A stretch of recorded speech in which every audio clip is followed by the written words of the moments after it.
നമ്മൾ പരസ്പരം ഒരു കമ്മ്യൂണിക്കേഷൻ നടക്കുന്നില്ല. നമ്മൾ പരസ്പരം പരിസ്ഥിതിയുമായിട്ട് ഉള്ള ബന്ധം അവിടെ നിലനിൽക്കുന്നതാണ്.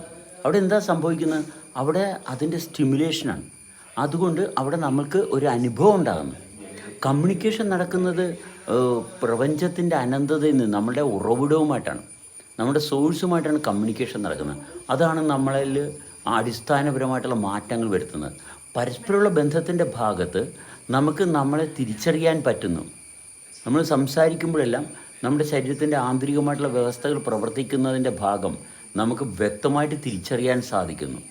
അതിലൂടെ നമ്മളുടെ ശരീരത്തിൻ്റെ സർവ്വസവിശേഷതയും നമുക്ക് തെളിഞ്ഞ് അനുഭവിക്കാൻ സാധിക്കുന്നു.